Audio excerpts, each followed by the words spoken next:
이제 산을 오르기 시작할 때에 한 발 한 발 내디딤으로써 이제 산을 올라갑니다. 그런데 이 뒤에 있는 우리 천마산, 아니 저기 원적산, 이 원적산을 올라갈 때도 한 발 한 발 내디디면서 올라가다 보면 중턱에 올라가게 되고 정상에 올라가게 됩니다. 그래서 그 정상은 내 발 아래 있다는 것을 확인하게 되지요. 그런데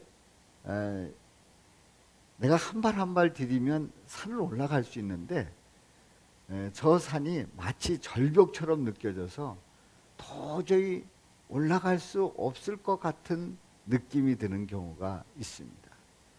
내가 그동안 이 일을 열심히 했는데, 열심히 살아왔는데, 내게 주어진 일을 누구보다도 잘 해왔는데, 그런데 그 일이 무겁게 느껴지고, 그리고 그 일은 더 이상 내 손 안에 있는 것 같지 않은 느낌이 들 때가 있습니다. 바로 그런 느낌이 어떤 느낌일까요? 그것을 뭐라고 말할까요? 어떤 일에 대해서 회의가 느껴지고 피로를 느끼고 의욕이 상실하고 할 때에 무기력하게 느껴집니다. 무기력하게 아무것도 할 수 없는, 기력이 없어지는 무기력한 느낌을 받습니다. 바로 그런 증세를 무기력증이라고 그렇게 말을 하지요. 자, 우리는 이런 그 무기력증에 빠질 때가 있단 말이지요. 이렇게 무기력한 그런 경험을 여러분들은 하셨는지요? 그리고 예수님은 우리가 무기력해질 때에 뭐라고 말씀을 하시고 어떻게 하실까요? 오늘 본문 말씀을 통해서 은혜를 나누고자 합니다. 자, 오늘 이 본문 말씀은 오순절 마가의 다락방에 성령의 강력한 임재를 통해서 우리 제자들이 체험을 하게 됩니다. 호련히 하늘로부터 급하고 강한 바람 같은 소리가 있어서 그들이 앉은 온 집에 가득합니다. 그리고 마치 불의 혀처럼 그렇게 갈라지는 것들이 그들 위에 보이게 되고 각 사람 위에 임하게 되는데, 이렇게 해서 제자들은 성령의 충만함을 잊게 되지요. 자, 이런 성령의 충만함을 통해서 제자들은 방언을 하게 됩니다. 그런데 사람들이 조롱을 하는 거예요. 술에 취했다. 이때에 베드로가 설교를 하면서 이것은 술에 취한 게 아니다. 요엘 선지자를 통해서 예언했던 그 말씀이 그대로 이루어지는 거다 하면서 베드로 사도는 아주 멋진 설교를 하지요. 강력한 성령의 임재에 대한 설교를 합니다. 자, 이런 설교를 통해서 성령께서 임한다고 하는 그러한 말씀을 우리에게 유대인들에게 들려주고 또 우리들에게 들려줍니다. 성령의 능력에 대한 말씀을 하고 있습니다. 그래서 오늘 이 본문 말씀을 통해서 이제 세 가지를 질문해 봅니다. 첫 번째는요, 베드로와 사도들은 예수님이 십자가에서 죽으신 후에 못 박히시고 어떤 상태였는지를 보겠습니다. 그리고 베드로가 큰 소리로 선포할 수 있는 담대함은 어디서 비롯되었을까요? 그리고 주의 이름으로 부르는 자는 구원받을 수 있다고 했는데 그 근거는 뭘까요? 이렇게 세 가지 질문을 던지면서 우리에게 주시는 말씀을 깨닫습니다. 하나님께서 인간들을 하나님의 형상대로 지었을 때에 지음받은 인간들은 능력이 넘쳤어요. 힘이 넘쳤습니다. 에너지가 넘쳤습니다. 그래서 하나님으로부터 하나님의 형상을 입은 그 인간은 그 에너지가 넘쳐서 하나님께서 피조물의 이름을 지으라고 했을 때 피조물 하나하나의 이름을 다 지었어요. 생각해 보세요. 그 앞에 펼쳐진 그 피조물의 이름을 다 짓는다고 하는 일은 이건 엄청난 일입니다. 그야말로 힘이 넘치지 않으면, 에너지가 넘치지 않으면 할 수 없는 일이에요. 그런데 아담은 그 피조물의 이름을 하나하나씩 다 짓게 됩니다. 하나님의 형상대로 지음받은 인간의 모습은 한마디로 얘기해서 힘이 넘쳤습니다. 능력이 넘쳤어요. 에너지가 넘쳤습니다. 그런데 죄를 짓고 타락한 인간들의 모습은 무기력하기 짝이었습니다. 죄를 짓고 난 이후에 하나님께서 아담아 어디 있느냐 부를 때에 숨어버립니다. 아주 무기력한 모습이지요. 그리고 이 인간들은 에덴 동산에서 추방이 되고 살아가는 그 모습 속에서 사단의 그 유혹 속에 쉽게 넘어가고 그 죄의 그 뿌리를 이기지 못하고 흔들흔들하고 그리고 하나님을 찬양하고 영광 돌리는 그런 삶이어야 되는데 하나님께 온전히 찬양드리지 못하는 나약한 삶을 사는 인간의 모습을 우리는 보게 됩니다. 바로 죄의 속성은 우리를 무기력하게 만들고 있다는 사실이지요. 이제 첫 번째 질문입니다. 베드로와 11사도는 예수님이 십자가에서 죽으신 이후에 어떤 상태였습니까? 제자들은 나름대로 예수님이 체포당할 때에 예수님을 보호하고 지키려고 몸부림을 쳤습니다. 우리가 지난주 말씀에서도 보았습니다마는 체포할 때에 그 중에 한 사도가 누굽니까? 베드로가 칼을 가지고 체포하러 오는 대제사장의 종 말고의 길을 내리칩니다. 다시 얘기해서 칼로 맞서면서 어떻게든지 예수님을 보호하려고 했지요. 그런데 우리 예수님은 그 칼을 칼집에 꽂으라고 책망을 하십니다. 종의 말고의 길을 다시 회복시켜 주시지요. 그리고 하나님의 뜻이 이루어져야 된다고 하는 그 말씀을 하실 때에 제자들은 다 도망갑니다. 한번 말씀을 보겠어요?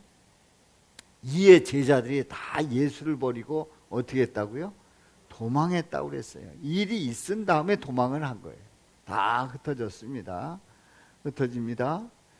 그런데 베드로는 그런 와중에서 예수님이 체포되는 그 과정을 다 살펴보고 있었습니다. 저 먼 발치에서 예수님을 바라보면서 어떻게든지 예수님이 어떻게 되는가 하고 그래도 베드로는 지켜보려고 했습니다. 그런데 사람들이 베드로를 알아보고 예수를 따라다니던 사람이다 할 때에 같은 도당이다 할 때에 부인합니다. 3번씩이나 부인합니다. 3번씩 부인하면서 어떻게든지 그 상황을 모면해 보려고 합니다. 이 당당했던 베드로 얼마나 무기력합니까? 그리고 예수님을 3년 동안 쫓아다녔던 제자들 얼마나 무기력하게 허망하게 흩어졌습니까? 다 도망갔단 말이죠. 사랑하는 성도 여러분, 아무것도 할 수 없었던 이 무기력한 제자들의 모습은 어느 누가 아닙니다. 바로 우리들일 때가 있습니다. 나름대로 열심을 내고 나름대로 섬기고 나름대로 충성하고 나름대로 뭔가 좀 해보려고 하고 나름대로 주를 위해서 살아보려고 하는데 잘 안 되고 할 때에 무기력에 빠질 수가 있어요.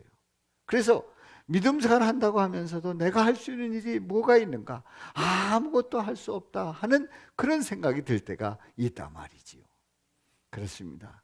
우리는 믿음 생활하면서 무기력증에 빠질 때, 무기력한 나를 발견할 때에 우리 주님은 뭐라 하실까요? 자, 두 번째 질문입니다. 베드로가 큰 소리로 선포할 수 있는 담대함은 어디서 비롯되었습니까? 방금 전에 말씀을 드렸죠. 이 베드로가 무기력했단 말이죠.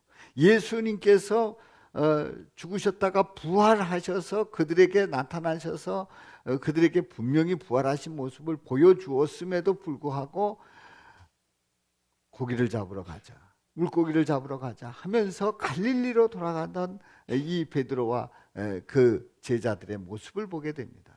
무기력하기 짝이 없어요. 부활하신 예수님을 보고도 물고기를 잡으러 가겠다는 거예요. 무기력한 그런 베드로의 모습을 보게 되지요. 그런데 이렇게 무기력했던 이 베드로가 사람들 앞에서 큰 소리로 외칩니다. 선포하는 거예요. 설교를 당당하게 하는 거예요. 도대체 이 담대함은 어디서 비롯되었습니까? 도대체 어디서 이런 힘을 얻었느냐 말이지요. 바로 이 베드로는 오순절 마가의 다락방에 모여 있을 때에 성령의 그 바람이 강한 바람이 임할 때에 그들은 성령의 체험을 하게 됩니다. 성령의 충만함을 입어서 각 나라의 방언으로 말을 하게 되고 그리고 그들은 뜨거움에 비전을 품게 되고, 그리고 내가 다른 나라에 말을 할 수 있었다고 하는 것은 내가 배우지 않았는데도 불구하고 각 나라에 말을 할 수 있다는 건 내가 그 나라로 가겠다는 거예요. 그 나라에 가서 복음을 전하겠다는 거예요. 그런 충만한 가운데서 이제 사람들이 조롱을 합니다. 술 취했다는 거지요. 제3시에 바로 오전 9시에 무슨 술에 취했다고 하느냐. 요엘이 예언한 대로 성령으로 충만해졌기 때문에 우리는 이렇게 방언을 말할 수 있고, 그리고 우리는 이렇게 담대할 수 있다는 것을 베드로는 설교를 하고 있습니다. 한번 말씀을 보겠어요. 자, 하나님이 말씀하시기를, 우리 다 같이 읽어요. 시작. 말세에 내가 내 영을 모든 육체에 부어주리니 너희의 자녀들은 예언할 것이요 너희의 젊은이들은 환상을 보고 너희의 늙은이들은 꿈을 꾸리다. 그때에 내가 내 영을 내 남종과 여종들에게 부어주리니 그들이 예언할 것이요. 아멘. 요엘 선지자가 이미 구약에서 예언했던 그대로 내 영을 모든 육체에게 부어주겠다 약속하신 그 약속이 이루어졌다는 거예요. 성령이 강림했다는 거예요. 그래서 자녀들은 예언하게 되고 젊은이들이 환상을 보게 되고 또 어르신들이 꿈을 꾸게 되는, 그래서 내 영을 내 남종과 여종들에게 부어주리니 그들이 예언할 것이다. 그래서 사도 베드로는 당당하게 예언을 하고 있는 거지요. 그렇습니다. 베드로는 무기력했던, 정말 아무것도 할 수 없었던 그런 베드로인데 성령이 충만할 때에 이들은 외치게 된 줄로 믿습니다. 19절 21절 봅니다. 시작. 또 내가 위로 하늘에서는 기사를, 아래로 땅에서는 징조를 베풀리니 곧 피와 불과 연기로다. 주의 크고 영화로운 날이 이르기 전에 해가 변하여 어두워지고 달이 변하여 피가 되리라. 누구든지 이름을 부르는 자는 구원을 받으리라 하였느니라. 아멘. 자, 심판이 임하는 가운데서 이제 해가 변하여 어두워지고 달이 변하여 피가 되는 그런 지변 속에 놀라운 하나님의 역사가 있는데요. 이런 도저히 살아남을 수 없는 상황 속에서 누구든지 주의 이름을 부르는 자는 구원을 받으리라. 분명히 말씀하고 있어요. 주님의 이름을 부를 때 구원받는 역사가 임하는 줄로 믿습니다. 그렇습니다. 도저히 베드로는 무기력해서 아무것도 할 수 없었던 이 베드로가 담대한 설교를 할 수 있었던 그 결정적인 이유는 뭐라고요? 성령의 충만함을 입었기 때문에 이렇게 복음을 전할 수 있었던 거지요. 그렇습니다. 아무것도 할 수 없는 그 무기력 속에서 힘을 얻는 것은 성령의 충만함을 입는 겁니다. 우리 주님께서는 우리에게 약속하십니다. 성령 충만을 약속하시고 있습니다. 예수 그리스도를 고백하고 사모하는 자에게 성령으로 충만하게 될 줄로 믿습니다. 그렇습니다. 우리의 힘은 연약하지만 성령으로 충만해질 때 우리는 힘을 낼 수 있고, 그리고 그 무기력에서 헤쳐나오게 될 줄로 믿습니다. 세 번째 질문입니다. 주의 이름을 부르는 자는 구원을 받을 수 있는 그 근거가 뭘까요? 생각해 보십시오. 그 심판 속에서 모두가 다 죽을 수밖에 없는 그 상황 속에서 주님의 이름을 부르는 자는 구원을 받을 수 있다는 거예요. 자, 말씀을 봅니다. 우리 23절 24절 시작. 너희가 법 없는 자들의 손을 빌려 못 박아 죽였으나, 이게 누구를 얘기하는 거예요? 예수님. 유대인들이 예수님을 못 박아 죽였습니다. 자, 24절 시작. 하나님께서 그를 사망의 고통에서 풀어 살리셨으니 이는 그가 사망에 매여 있을 수 없었습니다. 아멘. 못 박아 죽였습니다. 끝을 냈어요. 그런데 하나님께서는 사망의 고통에서 풀어 살리셨습니다. 그가 사망에 매여 있을 수가 없습니다. 우리 예수님은 인간의 죄를 대신해서 죽으셨습니다. 아무 죄가 없음에도 불구하고 인간의 죄를 대신해서 죽으신 거예요. 그런 우리 예수님은 그 죽음으로 끝나서는 아니 됩니다. 왜냐하면 죄가 없으신 분이 죄를 대신해서 죽었는데 그냥 사망해서 끝납니까? 아닙니다. 살아나셔야 합니다. 그 사망 권세를 깨트리고 살아나셔야 합니다. 그래서 사망에 매여 있을 수 없었습니다. 분명히 우리 예수님은 다시 살아나신 줄로 믿습니다. 사망 권세를 깨트리시고 다시 살아나셨습니다. 바로 인간의 죄를 위해서 십자가에서 고난 받으시고 피를 흘려 죽으심으로 말미암아서 모든 인간의 죄를 다 짊어지셨습니다. 그래서 우리 예수님은 다 이루었다 말씀하신 거지요. 바로 그런 예수님께서 다시 살아나셨단 말이지요. 사망 권세를 깨뜨리시고 다시 살아나셨습니다. 그렇기 때문에 우리는 주님의 이름을 부르는 자, 구원을 받는 놀라운 은혜를 허락해 주신 줄로 믿습니다. 21절 다 같이 읽어봅니다. 시작. 누구든지 주의 이름을 부르는 자는 구원을 받으리라. 아멘. 할렐루야. 주님의 이름을 부를 때 구원의 역사가 임합니다. 주님의 이름을 부르고 성령님을 사모할 때 성령의 충만함을 입어서 힘을 얻게 되는 줄로 믿습니다. 무기력해서 인간은 죽을 수밖에 없는데 다시 힘을 얻고 나갈 수 있다는 얘기지요. 그렇습니다. 우리는 오늘 이 말씀을 보면서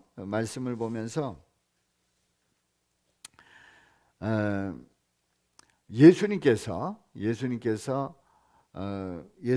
고난 당하신 후에 자신이 살아 계심을 여러 가지 증거로 이제 보여주셨지요. 그리고 이제 40일 동안 이 땅에 계시다가 부활하시고 40일 동안 계시다가 이제 승천하시게 됐습니다. 하늘로 올라가시게 되었을 때에 그때에 제자들에게 이런 말씀을 하십니다. 예루살렘을 떠나지 말라는 거예요. 내게서 들은 바 아버지께서 약속하신 것을 기다리라. 약속하신 것이 뭘까요? 5절 말씀입니다. 우리 다 같이 읽겠어요. 시작. 요한은 물로 세례를 베풀었으나 너희는 몇 날이 못되어 성령으로 세례를 받으리라. 아멘. 약속하신 것이 뭐예요? 성령의 세례예요. 바로 요한은 물로 세례를 베풀었지만 너희는 몇 날이 못되어 성령으로 세례를 받으리라. 그렇습니다. 제자들에게 분명히 약속을 하신 그 성령님은 바로 오순절 마가의 다락방에 임하셨어요. 바로 능력 가운데 임한 줄로 믿습니다. 제자들이 충만함을 입었습니다. 그렇습니다. 능력은 충만함으로 나타납니다. 능력은 뭘로 나타난다고요? 충만함으로 나타납니다. 예수님이 약속하신 성령의 세례를 받을 때에 성령 충만하여 능력이 넘치게 됩니다. 아멘입니까? 예, 우리는 성령이 충만하지 않으면 성령께서 나를 지배하시지 않으면 우리 예수님께서 나를 지배하시지 않으면 우리는 능력을 잃어버리게 돼요. 그러나 성령이 충만할 때 우리는 능력이 넘치게 되고 그 능력 가운데 살아간다는 것을 우리에게 분명히 말씀하고 있습니다. 하나님 아버지는 인간들이 무기력하고 그리고 마음대로 살아가면서 자신들이 뭔가를 잃어보려고 할 때에 그 한계를 분명히 보셨습니다. 그래서 우리 하나님 아버지는 우리 예수님을 이 땅에 보내시고 성령을 약속하시고 또 우리 예수님께서 이 인간의 죄를 사해 주시고 십자가에서 그 모든 죄를 사해 주시고 부활하셔서 그리고 성령님을 약속하시는 가운데 그 성령이 임하여 우리의 능력 가운데 충만케 하시는 그 놀라운 일을 이루신 줄로 믿습니다. 오늘 이 말씀을 통해서 베드로와 그리고 열한 사도는 참으로 복 있는 사람들이에요. 왜냐하면 그들은 무기력증에 빠져서 아무것도 할 수 없을 때에 성령의 충만함을 입고 능력 가운데서 그들은 담대히 외칠 수 있었고 그리고 그들은 어떠한 누구도 두려워하지 아니하고 땅끝까지 복음을 전하는 가운데 곳곳에서 순교의 제물로 하나님 앞에 드려졌습니다. 그렇습니다. 제자들은 할 수 없었습니다. 제자들은 그렇게 강한 사람들이 아니었습니다. 그러나 성령으로 충만할 때에 제자들은 흩어졌고 그리고 가서 담대히 죽을 때까지 죽음이 나를 가를 때까지 그때까지 복음을 전하면서 끝까지 주님 바라보며 담대히 나간 줄로 믿습니다. 오늘 이 말씀을 보면서 오늘날의 현대인들은 어떤 무지개를 찾아서 끊임없이 쫓아다니고 그리고 그 무지개를 잡으면 인생의 모든 꿈은 다 이루어진다 생각을 하고 쫓아갔어요. 그런데 무지개를 쫓아가면 그 무지개를 잡을 수 있어요? 어렸을 때에 무지개가 떴을 때 저 무지개가 어디 있는지 찾아보자 하고 쫓아간 적이 있습니다. 그런데 무지개는 잡히지 않았어요.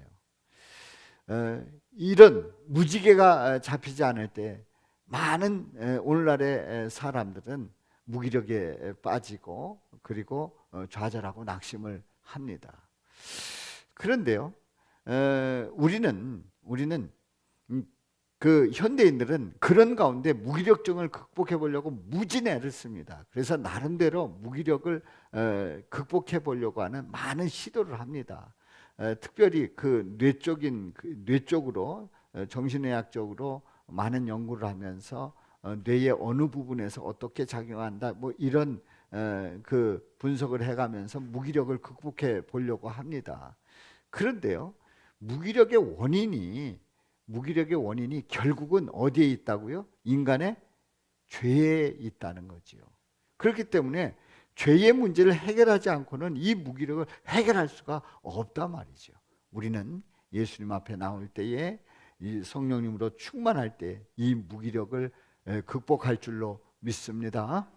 그러면 성도는 하나님의 자녀는 누구냐 하는 거지요. 성도는 예수님이 약속하신 성령의 세례를 받을 때에 성령 충만하여 능력이 넘치는 자가 바로 성도인 줄로 믿습니다. 성령의 능력에 붙잡힌 바 되지 않는다고 하면 성도는 무기력에 빠지게 되고 그리고 성도답지 못한 모습을 보여주는 거지요. 자, 우리는 성령으로 충만해서 능력 가운데 붙잡힌 바 되기를 주님의 이름으로 축원합니다. 제가 요즘 그 감정 다스리기, 마음 다스리기 해서 시리즈로 설교를 하고 있어요. 오늘이 네 번째 주간인데요. 첫 번째는 뭐를 제가 설교를 했죠? 염려에 대해서 설교를 했습니다. 염려에 대한 설교를 할 때에 거기에 중요한 명령어가 있어요. 우리 주님의 명령어예요. 뭐예요? 강하고 담대하라. 염려하는 우리에게 강하고 담대하라 말씀하셨어요. 두 번째 우리가 보았던 주제가 뭐였죠? 외로움이었어요. 외로움. 나 혼자인 것 같아. 나 아무도 없는 것 같아. 나 혼자인 것 같아. 그 외로움을 느끼는 우리에게 우리 주님께서 뭐라고 말씀하신다고요? 내가 너와 함께 할게. 내가 너와 함께 할게. 자, 그런 가운데 우리는 때로는 우욱하고 분노가 치솟을 때가 있단 말이지요. 분노가 치솟을 때에 우리 주님께서는 뭐라고 말씀하신다고요? 마음을 다스려야지. 마음을 다스려야지. 마음을 다스려야지. 그렇게 말씀을 합니다. 자, 오늘 이제 무기력에 대해서 이제 보았는데 이 무기력의 그 원인이 어디 있는가를 우리는 한번 짚어볼 필요가 있습니다. 무기력의 원인. 이 무기력이 느껴지는 그 원인은 이렇습니다. 우리가 무기력하게 느껴질 때는 계획대로 안 될 때, 내가 계획한 대로 생각대로 안 될 때, 나는 뭐지? 왜 안 되지? 막 이게 이제 처음에 이제 시작이 되는 거예요. 계획대로 안 됩니다. 두 번째로 실수가 크게 느껴져요. 우리가 뭐 하다 보면 실수하잖아요. 판단을 잘못하게 되고, 또 계산 잘못하게 되고, 또 오른쪽으로 가야 될 걸 왼쪽으로 가고, 또 A라고 써야 되는데 B라고 쓰고 하는 그런 실수가 있단 말이에요. 근데 그 실수가 엄청 크게 느껴지는 거예요. 무기력할 때는 그 실수라면 내가 잠깐 착각했네 이 정도가 아니라 나는 이제 뭐 했네? 망했네. 또 뭐 했네? 뭐 속된 말로 쫑났네. 뭐 등등. 이 실수가 아주 엄청 크게 느껴지는 거예요. 그리고 여기서 끝나지 않아요? 만회할 시기를 놓쳐요. 자, 우리가 계획대로 안 되고 실수가 있게 되고 이렇게 되면 다시 고치면 되는 거예요. 그게 아니구나 하는 걸 알았을 때 그걸 고치면 되는 거예요. 지우면 되는 거예요. 다시 쓰면 되는 거예요. 다시 가던 길을 돌아서면 되는 거예요. 그런데 그 만회할 시기를 적절한 그 때가 있는데 그 아주 골든 타임이 있는데 그때를 놓치는 거예요. 만회할 시기를 놓치는 거예요. 만회할 시기를 놓치면 나중에는 쉽게 처리할 수 있었던 문제를 아주 복잡하게 아주 어렵게 그렇게 처리가 된단 말이지요. 우리 교회가 엘리베이터가 조금 이렇게 약간 덜컹거리고 그리고 20년이 넘고 이렇게 했기 때문에 그래도 그냥 어떻게 유지를 하고 있었습니다만은 뭐 그동안에 사고도 없었으니까 계속 타지 뭐 그러고 버티고 나갔다가는 큰일 날 수도 있습니다. 적절한 때에 딱 그 시기를 놓치지 않고 결단해서 바꿔야 될 때 바꿔야 됩니다. 그래서 여러분들 엘리베이터 느낌이 좀 달라졌죠? 여러분들 우리는 무기력의 그 원인이 만회할 시기를 놓치게 되면 자꾸 무기력에 빠져요. 그 때를 놓치지 말아요. 그때 그 골든타임 그때를 놓치지 말고 반드시 그때에 처리해야 될 것을 처리해야 된다 말이죠. 그리고 네 번째로 자, 생각해 보세요. 계획대로 안 되죠. 실수가 크게 느껴지죠. 만회할 시기를 이미 놓쳤죠. 그러면 의욕이 상실됩니다. 이제 손 놓기 시작하는 거예요. 아무것도 할 수 없는 거예요. 내가 할 수 있는 게 아무것도 없구나. 의욕이 상실이 되는 거예요.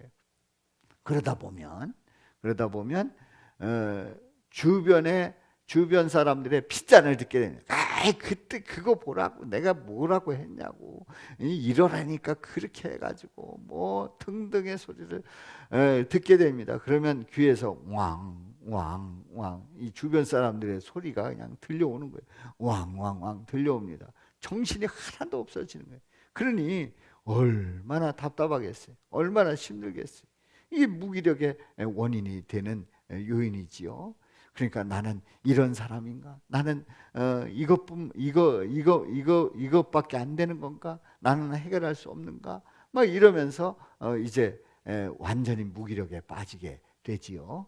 자, 그러면은 무기력의 그 증상을 한번 보도록 하겠습니다. 무기력의 증상.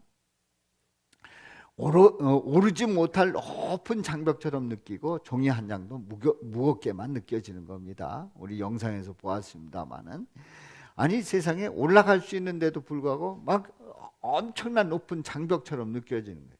자, 원적산이 아주 높은 장벽이라고 느껴지면 등산할 사람이 있어요, 없어요? 없어요. 이제 그렇게 느껴지는 거예요. 종이 한 장도 아주 무겁게 느껴요. 이 종이 하나도 드는 힘도 없는 거예요. 들 힘도 없는 거예요. 네? 들 힘도 없는 거예요.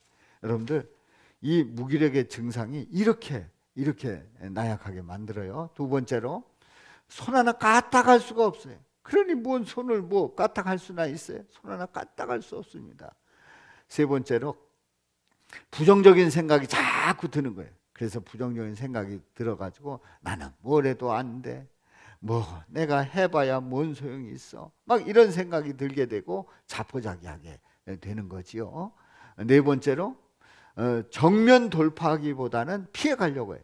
정면 돌파해서 그걸 뚫고 지나가야 되는데, 그거를 뚫고 지나가야 되는데, 아니면 뛰어넘어야 되는데, 아니면 격파해야 되는데, 아니면 뭐 불도저 가지고 밀어내야 되는데, 이거보다는 그냥 피해가려고 하는 거예요. 근데 피해가서 해결되면 좋지요.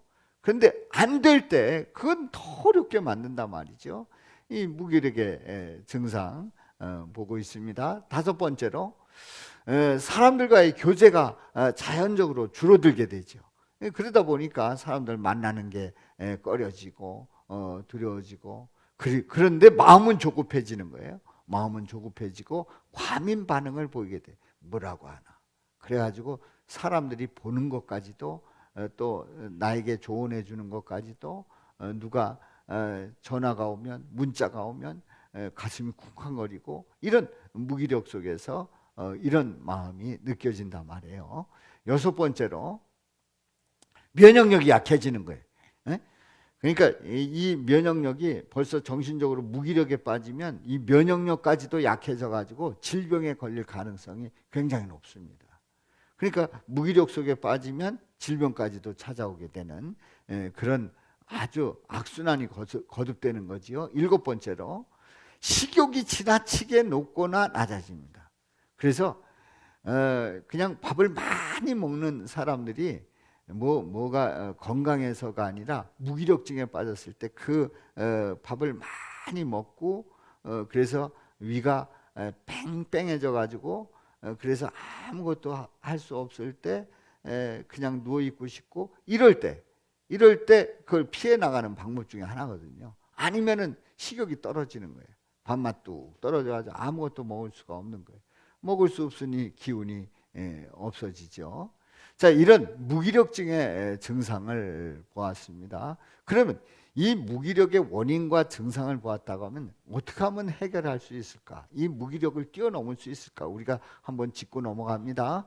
자, 현실 파악을 정확하게 해야 돼. 현실 파악을 정확하게. 현실이 이렇구나. 지금 현 주소가 이렇구나 하는 것을 정확하게 파악할 필요가 있어요. 무기력증에 빠졌는데 지금 상황은 이렇게 됐는데 자꾸 아니라는 거예요. 그리고 그냥 넘어가려고 하는 거예요. 그러면은 큰일 나는 거예요. 현실 파악을 정확하게 해서, 나는 무기력증에 빠졌구나. 내가 지금 여기서 지혜롭게 잘 판단해서 극복해야지. 또 내가 도움이 필요하면 도움을 청해야지. 또 나 혼자 할 수 없을 때는 다른 사람의 힘을 빌어서 도움을 받아서 함께 해야지. 이런 현실 파악이 무지 중요합니다.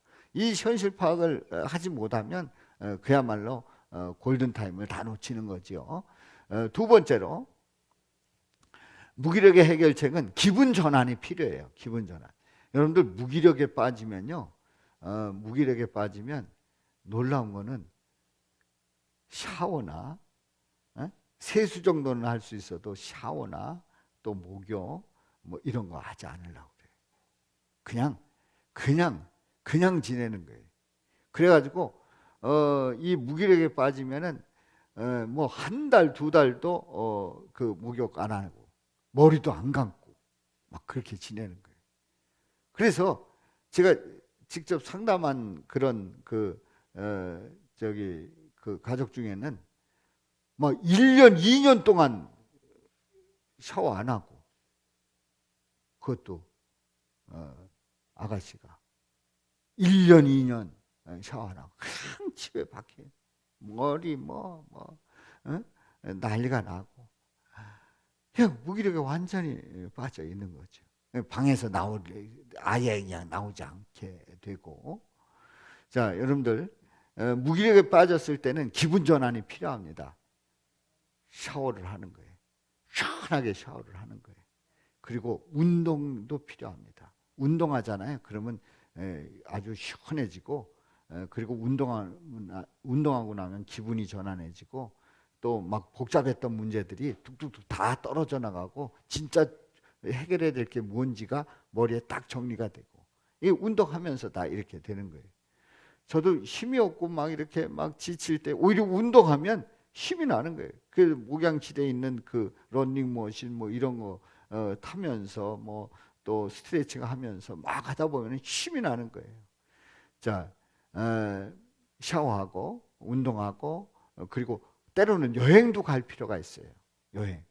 여행은 사치스러운 것이 아닙니다. 우리가 살면서 쉼 속에 여행도 필요합니다. 그래서 때로는 여행도 가면서 내가 있던 곳에서 떠나서 지내다 보면은 나를 객관적으로 볼 수 있는 기회가 되는 거예요. 그리고 새로운 세계를 보면 새롭게 느껴지고, 그래서 여행이 필요합니다. 무기력에 빠질 때에 여행을 다녀올 필요가 있지요. 뭐 여행은 뭐 어디 해외를 뭐 근사하게 갔다 와야 되는 것만은 아닙니다. 뭐 국내든지 뭐 또 가까운 곳이든지 여행을 다녀오면서 기분 전환이 필요합니다. 그리고 이 기분 전환을 할 때에 독서도 할 수 있어요. 독서라는 거는 다른 사람이 책을 한 권 썼을 때 그 책은 우리가 볼 때는 간단히 읽지만은 그들은 골머리를 써가면서 정말 신중하게 열심히 한 글자 한 글자 썼단 말이죠. 그래서 그들의 경험을 한 권으로 묶어놨어요. 그래서 우리는 그의 인생을 책 한 권으로 보면서 느끼잖아요. 그러면 이제 우리의 생각도 전환될 수 있다는 거지요. 그래서 무기력의 해결책이 기분 전환이 필요하고요. 세 번째로 위로와 격려가 필요합니다. 위로. 그래서 위로받고 힘들지, 힘내. 이 상황은 시간 지나가면 지나갈 거야. 이런 위로도 필요하지만 격려라는 거는 위로도 포함되고 칭찬도 있지만은 거기에 뭘 해야 될지를 정확하게 얘기해 주는 거예요. 그러니까 지금 현재 뭐가 문제가 있는지, 뭐가 잘못됐는지 이런 것들을 정확하게 짚어주면서 얘기해 주는 그 격려를 들을 필요가 있어요. 우리는 그냥 나 좋은 소리만 듣고 싶어 하는 게 우리 인간 마음이잖아요. 근데 격려도 필요합니다.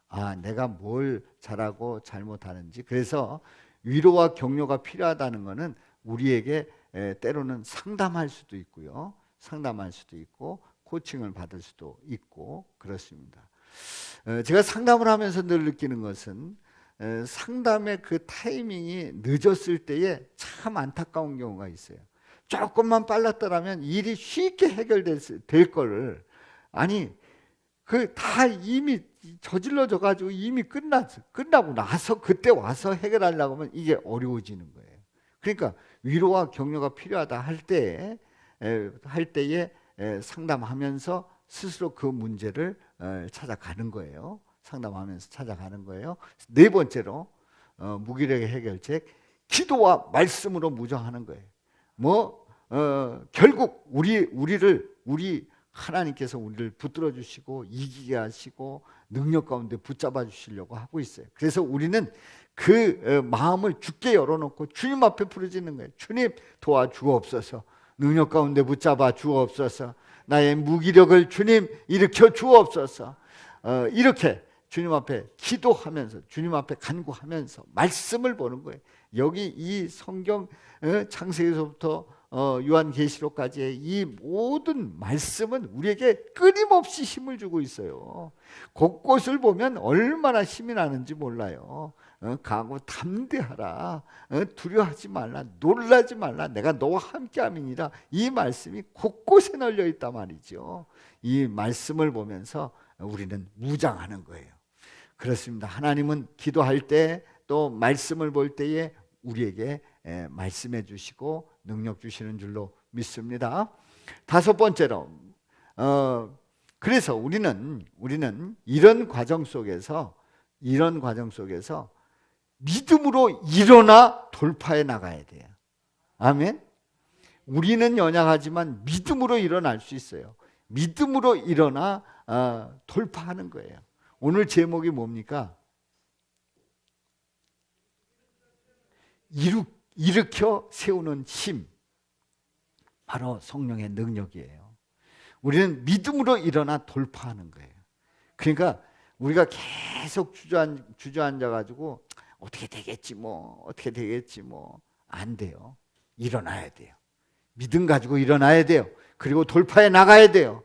그렇게 나갈 때에 우리는 승리할 줄로 믿습니다. 능력 가운데 붙잡힌 바 될 줄로 믿습니다. 우리 주님의 능력 가운데 분명히 우리를 승리하게 하십니다. 이런 은혜가 넘치시기를 주님의 이름으로 축원합니다. 저는 담임 목사로서 무기력을 느낄까요? 느끼지 않을까요? 아니, 여러분의 담임 목사가 무기력을 느끼면 그 담임 목사 되겠습니까? 저도 무기력을 느낄 때가 있어요. 그런데 지난 주간에 저는 엄청난 무기력을 느낀 적이 있어요. 수요일 날 이제 오늘부터 오후 예배 드린다 해가지고 속장 교육이 있고, 그러니까 모여서 우리 함께 기도하면서 또 어떻게 해야 될지를 봅시다. 그래서 수요일 날 이제 모이기로 했어요.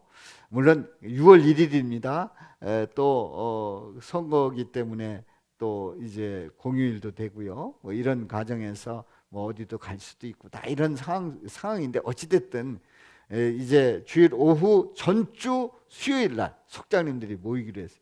우리 교회 속장님들이 39분입니다. 39분 중에 세상에 그 39분 중에 몸이 무척 아픈 분 한 분하고, 또 그 어떤 사정이 있어서 멀리 간 분 한 분하고, 또 급히 사정이 생겨가지고 못 오시는 분 3분 아니면 4분 정도 빠지고, 한 36분이 속장님들이 딱 모여가지고 그 말씀에 충만해가지고 기도하면서, 부르짖어 기도하면서 오후 예배에 대한 기대를 가지고, 속회에 대한 기대를 가지고, 또 점심 대접하는 그런 섬김에 대한 그런 걸 가지고 같이 기도하면서, 우리 지난 수요일 날 말이에요, 그렇게 뜨겁게 기도하는 그런 시간이 되었으면 얼마나 좋았을까요? 아니, 세상에 딱 이제 수요 예배를 드리려고 했는데 뭐 딴 때보다 한두 분 더 오셨을까 할 정도로 그렇게 못 오셨더라고요. 그런데 수요 예배를 드리면서, 설교를 하면서, 이 상황에서 오후 예배를 드릴 수 있을까? 섬기고 또 모이고 하는 그런 일들을 할 수 있을까? 그런 마음이 팍 밀려오는데 엄청난 무기력이 저한테 밀려왔어요. 아니, 무기력에 대한 설교 준비를 하는데 세상에 수요일 날 그 무기력을 느끼면 어떡합니까? 그 무기력이 팍 밀려오는 거예요. 그런데 제가 분명히 고백하는 것은, 어떠한 무기력이든지 그 무기력은 성령의 능력으로 이겨나갈 줄로 믿습니다. 우리는 그래서 제가 선포하기를, 이제 오후 예배 이번 주부터 드리는 것이 아니라 좀 연기하겠습니다. 이렇게 선포를 하고 분명히 말씀드렸습니다. 우리는 다시 모여서 기도하고 또 사모하고 또 서로 섬기고 서로 세울 때에 오후 예배 은혜가 될 줄로 믿습니다. 그런 날이 올 줄로 믿습니다. 그래서 우리는 누가 뭐라고 하지 않아도 우리 비전위원들이 심야기도 될 때 기도하면서, 새벽기도 나오면서, 또 우리 속장님들, 속도원들 위해서 새벽기도 기도하면서, 또 여선교에서 그냥 사랑으로 하나 되고 점심 준비하는데 기도로 준비하고, 막 이런 이런 역사 속에서 이 무기력은 이겨나갈 줄로 믿습니다. 할렐루야. 우리에게 닥쳐오는 그 무기력은 예수의 이름으로 우리는 얼마든지 이길 수 있다는 거지요. 자, 우리는 살아가다 보면 힘들 때가 있어요. 그래서 이렇게 얘기를 합니다. 내 힘들다. 내 힘들다. 이렇게 얘기할 때 있어요. 내 힘들다. 자, 내 힘들다. 잘 보십시오. 이걸 뒤집어 보세요. 이 단어를 그대로 뒤집어 보세요. 뭐가 됩니까? 어떻게 하셨어요? 예. 내 힘들다. 다들 힘내. 다들 힘내라는 단어가 되는 거예요. 할렐루야. 그렇습니다. 내 힘들다. 다시 뒤집는 거예요. 뭘로? 성령의 능력으로 다시 뒤집는 거예요. 다들 힘내.